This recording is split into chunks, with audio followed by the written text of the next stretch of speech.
Principles, Life and Work, by Ray Dalio. Introduction. Imagine for a moment that you've built something incredible. Something from nothing. You started in a tiny 2-bedroom apartment, and through sheer will and intelligence, you turned it into one of the most successful companies in the world. You're at the top of your game.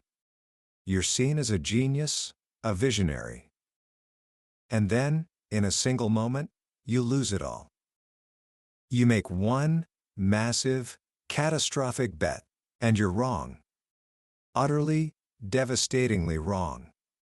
The market turns against you, and everything you've built for years is on the brink of collapse. You lose so much money that you have to borrow $4,000 from your dad just to pay your family's bills. You're forced to let go of the people you care about, the people who trusted you. You have failed. This isn't a hypothetical story. This is what happened to Ray Dalio in 1982. He was so certain he was right, so confident in his own brilliance, that he couldn't see the truth. And that painful, humbling failure became the single most important moment of his life. It was the moment he realized that what he didn't know was infinitely more important than what he did know. That single painful event is the seed from which this entire book, Principles, grew. Ray Dalio is the founder of Bridgewater Associates, the largest and, by many accounts, most successful hedge fund in history. But he wasn't born into wealth or privilege. He was an ordinary kid from a middle-class Long Island neighborhood, the son of a jazz musician. He was a below-average student who hated memorizing facts but loved figuring things out for himself. He started investing at just 12 years old, not because of some grand strategy, but because he was caddying at a golf course and overheard the stock market chatter. What you're about to hear isn't just a summary of a business book. It's the secret operating system that Dalio built from the ashes of his greatest failure. It's a set of timeless rules for life, for decision-making, for leadership, and for building meaningful relationships. These principles are the reason Bridgewater now manages over $150 billion, and they're the reason Bill Gates says they gave him invaluable guidance and insights. My promise to you today is that by the end of our time together, you will understand the fundamental architecture of that operating system. You'll learn how to look at reality in a completely new way, how to turn your greatest pains and mistakes into your greatest sources of progress, and you will walk away with a 5-step process for getting virtually anything you want out of life. This isn't just about success in business, it's a blueprint for a life of continuous learning and evolution. So, let's begin. Book summary. So, where do we start? We start with the most fundamental question of all. What is a principle? Imagine you're learning to ski. The first time you stand on those long, slippery boards, you have no idea what you're doing. You fall. You get back up. You fall again. But slowly, a good instructor gives you a few key ideas. Keep your weight forward. Look where you want to go, not at your skis. Bend your knees. Those aren't just narrow answers for one specific turn on one specific hill. They are concepts you can apply over and over again, in all sorts of different circumstances. Those are principles. Ray Dalio says that life, like skiing or any other game, has principles. They are fundamental truths that act as recipes for successfully dealing with reality. The more of them you understand, and the better you understand them, the more effectively you can navigate the world. But where do these principles come from? Dalio is very clear about this. The most valuable ones don't come from a book or a teacher. They come from your own encounters with reality, especially your mistakes. This brings us back to that devastating failure in 1982.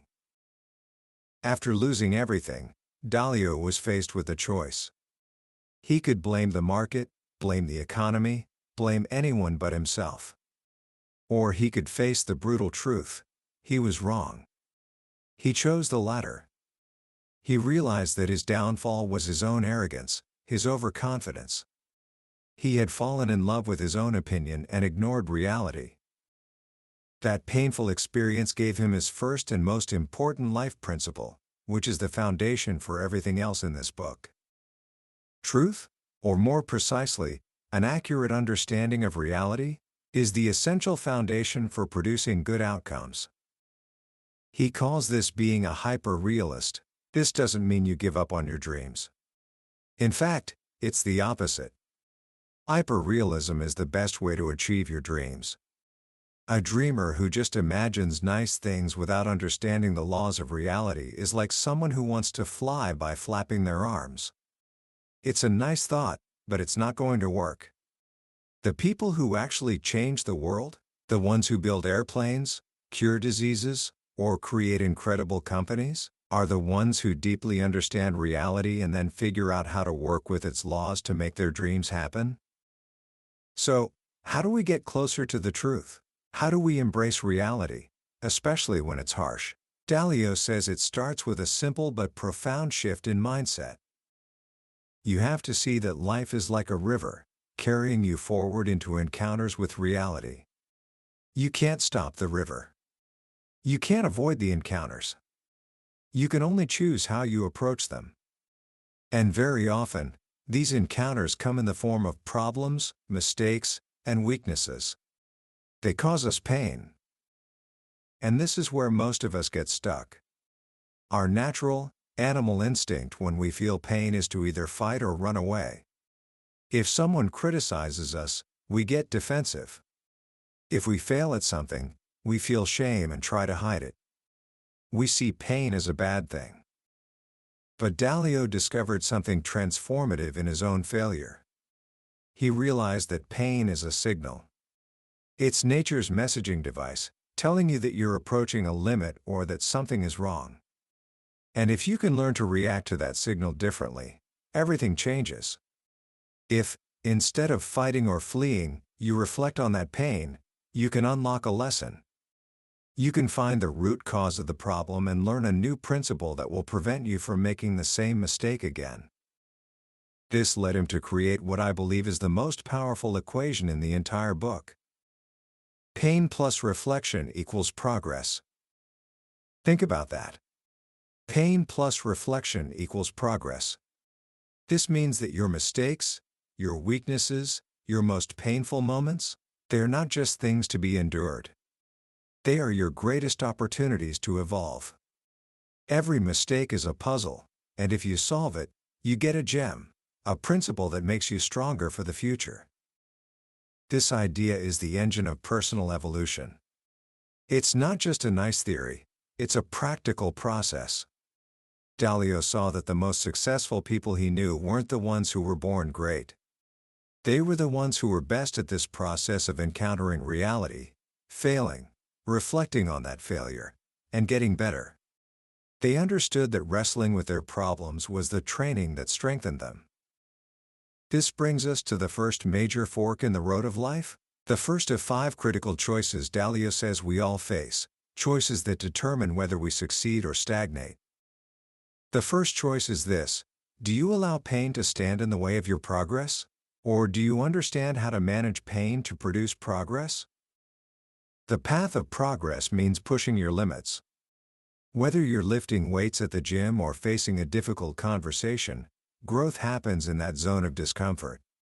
Nature gave us pain to tell us we're at our edge, but it also designed us to get stronger by pushing that edge. So, when you feel that psychological pain, the sting of a mistake, the discomfort of criticism, your next move is everything. The wrong move is to react emotionally. The right move is to develop a knee-jerk reaction, to reflect. To get curious. To ask, what is this pain trying to tell me? This leads directly to the second critical choice. Will you avoid harsh realities, or will you face them? People who confuse what they wish were true with what is true are building their lives on a foundation of fantasy. Their decisions aren't based in reality, so they can't possibly anticipate the real consequences of their actions. It's hard to look at our own weaknesses or to admit that a project we love is failing. But not facing those realities doesn't make them go away. It just ensures they'll bite you later. The most successful people, Dalio says, know that understanding what is real is the first step toward dealing with it effectively. They constantly ask themselves a simple question. Is it true? Not do I like it? Not is it convenient? Just, is it true? Because knowing the truth, no matter how uncomfortable, is always good. It gives you power. This brings us to the third choice, and it's a big one, especially in a world of social media and constant comparison. Do you worry more about appearing good, or do you worry more about achieving your goal? People who are obsessed with looking good are terrified of admitting they don't know something. They hide their weaknesses. They pretend to have the answers, even when they don't. They live in fear of being found out. This is a trap. Why? Because if you hide your weaknesses, you can never get help with them. They remain your permanent roadblocks. Dalio says he has never met a great person who didn't have weaknesses. Great people aren't great because they lack flaws. They're great because they know how to deal with their flaws. They are eager to find out what they don't know and to identify their weak spots so they can design a way around them. They understand that the amount of knowledge and capability available in the world is vastly greater than what any single person could possess. So they seek to learn from others, especially from those who disagree with them. So, think honestly for a moment. What is your biggest weakness? The one that keeps getting in your way? Writing it down, looking at it, and accepting it is the first step toward making sure it doesn't control your future. Dalio, for example, openly admits he has a terrible rote memory. He can't remember names or phone numbers. But instead of hiding it, he built systems to compensate for it, like surrounding himself with people who have great memories and using tools to keep him organized. The fourth choice deals with how we think about consequences. Do you make your decisions based on first-order consequences, or do you consider the second and third-order consequences? First-order consequences are the immediate results of an action. Second and third-order consequences are the ripple effects that come later. Often, what feels good in the short term is bad for us in the long term, and vice versa. The first-order consequence of going to the gym is pain, sweat, and lost time. Not very appealing. But the second-order consequences are better health, more energy, and a more attractive appearance. The first-order consequence of eating a bag of chips is that it tastes good. The second-order consequence is that it's bad for your health. Dalio argues that life is constantly throwing us these trick choices, and it penalizes those who only think about the immediate gratification. Successful people are able to ignore the tempting first-order consequences and push through the painful ones in order to get what they really want, the positive second and third-order results. They are playing the long game. And finally, the fifth critical choice: do you blame bad outcomes on others, or do you hold yourself accountable? Blaming others for your failures is essentially wishing that reality were different than it is. It's a waste of energy. More importantly, it distracts you from where the real power lies, in yourself. It prevents you from mustering the personal strength needed to overcome your challenges. Successful people understand that bad things happen to everyone. Life isn't fair. Nature isn't sympathetic. It's their responsibility to make their lives what they want them to be by successfully dealing with whatever comes their way. They understand that whether or not they achieve their goals is a test of what they are made of. So, if you can make the right choices on these 5 fronts, if you can manage pain, face reality, prioritize goals over appearances, think long-term, and hold yourself accountable, Dalio believes you can get almost anything you want. He says this all comes down to one quality: character. Character is the ability to make yourself do the difficult things that produce the desired results. Now, this might sound great in theory, but how do you actually do it? This is where Dalio introduces a powerful mental model. He says you have to start thinking of yourself as 2 different people. There's you, the doer, the one who is in the trenches, executing the tasks. And then there's you, the designer and manager, the one who is looking down from a higher level, creating the plan and overseeing the whole operation. Let's call them U1 the manager and U2 the doer. To be successful, U1 has to be objective about U2. Imagine you're the manager of a basketball team, and your goal is to win a championship. U2, the doer, is one of the players on that team. Now, let's say U2 is a terrible three-point shooter. Would it be smart for U1, the manager, to put U2 in the game to take the final, game-winning shot? Of course not. That would be silly. You'd lose the game and fail to achieve your goal. As the manager, U1 has to be honest about U2's weaknesses. If U2 isn't the right person for a certain task, U1's job is to find someone who is. In life, this means you need to be able to step back and look at yourself objectively. If you're bad at details, you need to find a system or a person to help you with details. If you're not a creative thinker, you need to collaborate with people who are. The biggest mistake most people make, Dalio says, is that they can't see themselves and others objectively. Their ego gets in the way. They get so attached to being the one who does everything that they can't make the logical choice to step aside when they're not the best person for the job. If U1, the manager, finds out that U2 is bad at something, U1 shouldn't be disappointed. U1 should be happy. Why? Because you've just discovered a crucial piece of information that improves your chances of getting what you want. You've identified a weakness in your machine and now you can fix it. This concept of the machine is central. Your machine is the system you build to achieve your goals.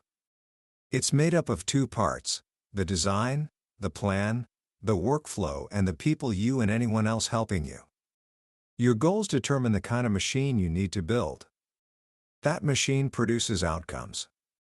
You then compare those outcomes to your goals. This is the feedback loop. If the outcomes don't match your goals, you know something is wrong with your machine, and you need to adjust either the design or the people.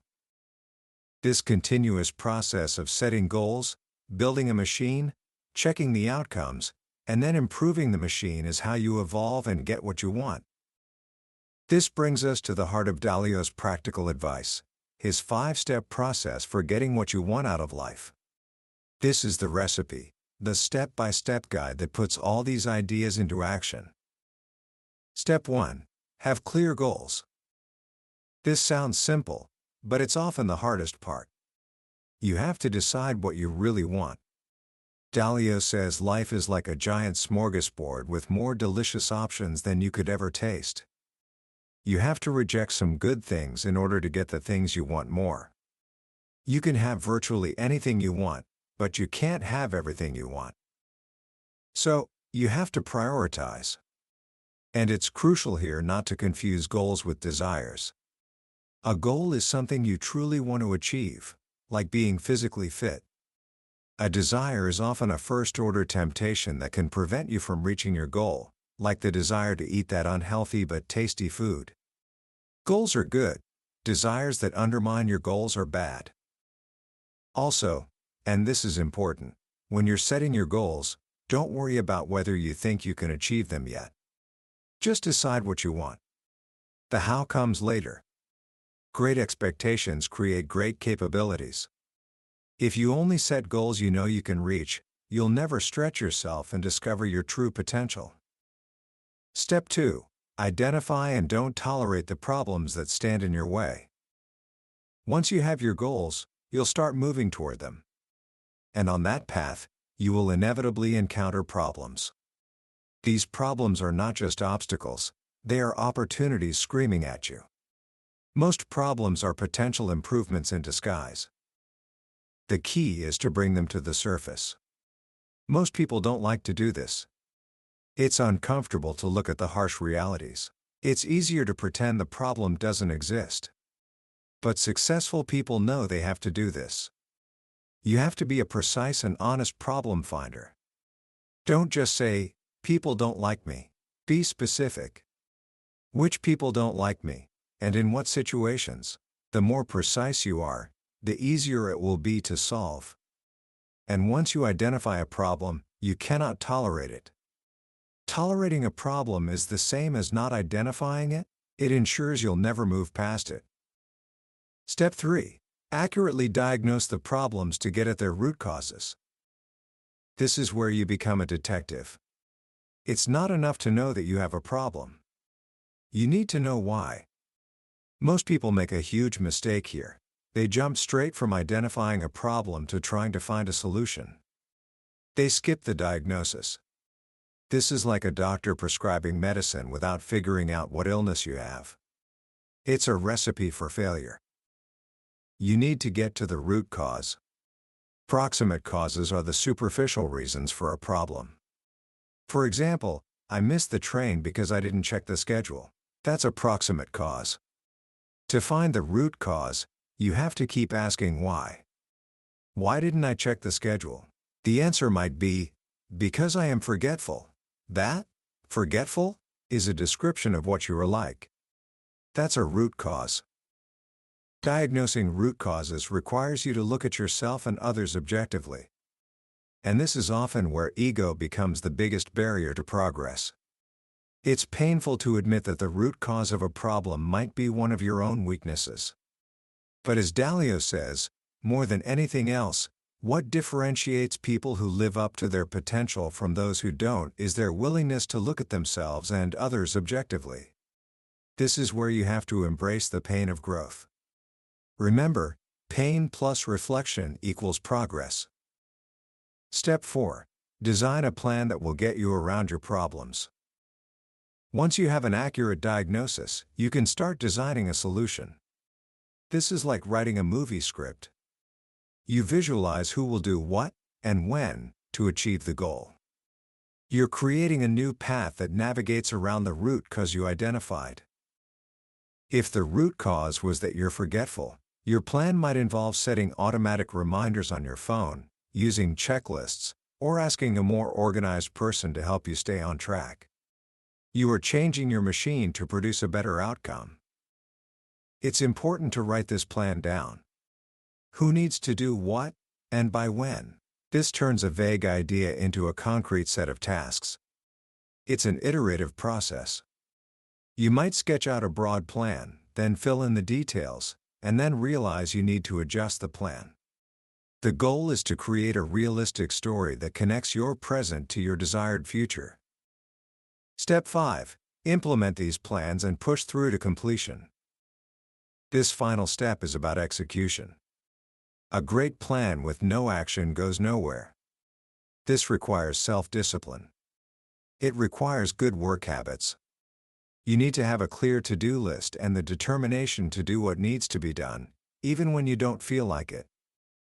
This 5-step process is not a straight line. It's a loop. As you execute your plan, you'll get new information. You might encounter new problems. This will lead you to refine your diagnosis, adjust your design, and even modify your goals. It's a continuous cycle of evolution. You set a goal, you fail, you learn, you improve. Then you set a higher goal, and the process repeats. This is how you get stronger and move toward what you want at an accelerating pace. So, to summarize this powerful framework: 1. Have clear goals. 2. Identify problems that stand in your way. 3. Diagnose the root causes of those problems. 4. Design a plan to get around them. 5. Do what's in the plan to get to your goals.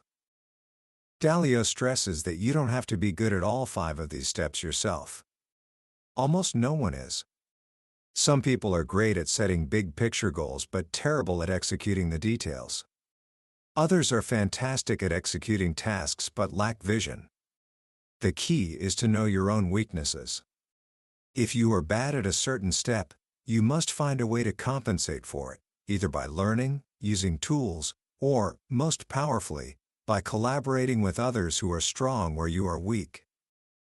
This brings us to how these life principles translate into the world of work and management. The second half of Dalio's book is about his management principles, but as he explains, they are simply his life principles applied to running an organization. The core idea is exactly the same. An organization, just like an individual, is a machine designed to achieve a goal. And the two most important parts of that machine are its culture and its people. If you get those two things right, the organization can navigate any challenge. At Bridgewater, the culture is built on two pillars: radical truth and radical transparency. Radical truth means people say what they honestly believe. It's about creating an environment where the relentless pursuit of truth is more important than anyone's feelings. This means constant, open, and honest feedback. Criticism isn't seen as an attack, it's seen as an exploration of what's true and a tool for improvement. Radical transparency means giving people as much access as possible to what's really going on. At Bridgewater, almost all meetings are recorded and made available for anyone in the company to watch. Why? Because it builds trust, it holds people accountable, and it allows everyone to see the reasoning behind decisions for themselves. It eliminates the toxic office politics that thrive on secrets and backroom conversations. In this kind of culture, you can't talk about someone behind their back. Dalio has a simple rule: never say anything about a person you wouldn't say to them directly. If you do, he says, you're a slimy weasel. This forces all issues out into the open, where they can be debated, analyzed, and resolved based on merit, not on hierarchy. This creates what he calls an idea meritocracy. In an idea meritocracy, the best ideas win, no matter where they come from. It doesn't matter if the idea comes from a senior manager or a new intern. All ideas are stress-tested in the open. Of course, this doesn't mean all opinions are treated as equally valuable. Dalio introduces the concept of believability. A person's believability is determined by two things: their track record of success in that specific area, and their ability to explain the reasoning behind their conclusions. When making decisions, you should weigh the opinions of more believable people more heavily. This prevents the best ideas from getting drowned out by the noise of uninformed opinions.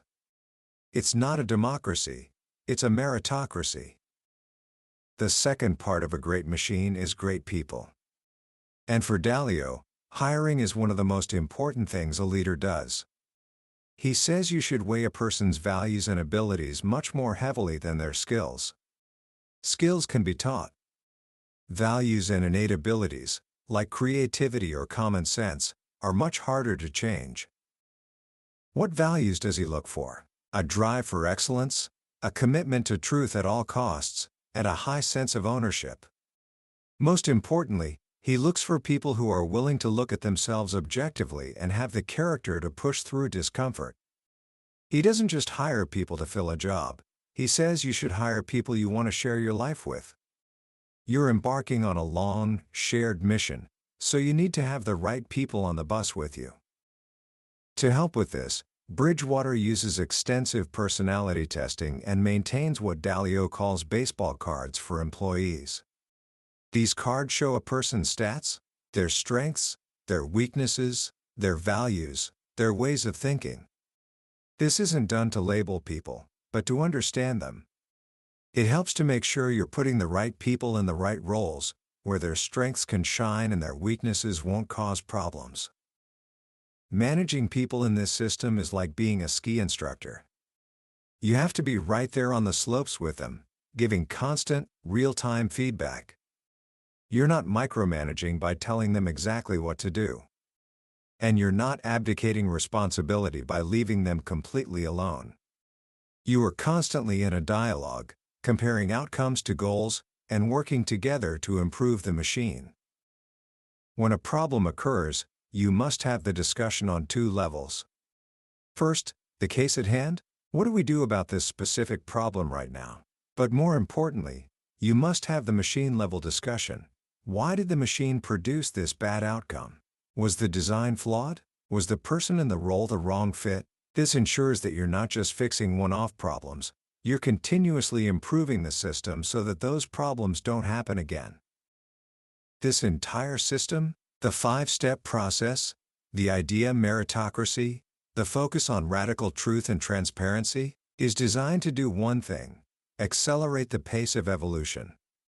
Whether for an individual or a company, the goal is to get on a steep upward trajectory of learning and improvement. The more mistakes you identify, diagnose, and learn from, the more feedback loops you complete, and the faster you evolve. Ultimately, Dalio's message is one of profound empowerment. He believes that the barriers to success are not your innate abilities. You don't have to be the smartest or most talented person to get what you want. The biggest barrier is almost always your own ego, your reluctance to face your weaknesses and mistakes. If you can suspend that ego, if you can adopt a no-excuses approach to achieving your goals, if you can be open-minded, determined, and courageous, and if you can rely on the help of others who are strong where you are weak, then there is almost nothing you can't achieve. Life, he says, is a game. Your mission is to get around your challenges to get to your goals. And in the process of playing that game, you will become more and more skilled. Commentary. So, what do we take away from all of this?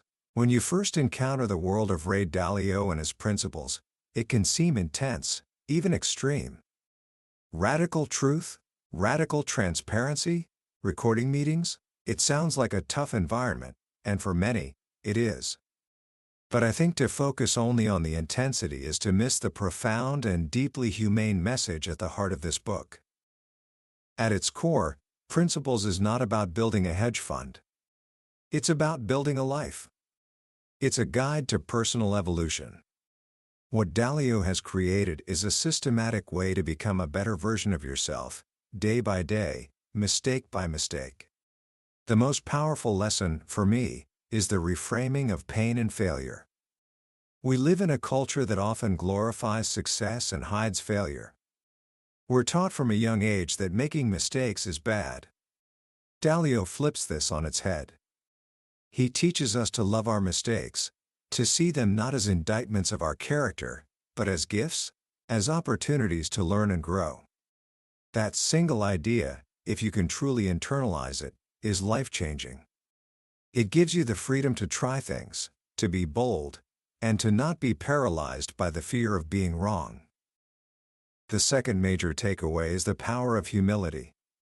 Here is a self-made billionaire, one of the most successful investors of all time, and his entire philosophy is built on the idea of knowing what you don't know.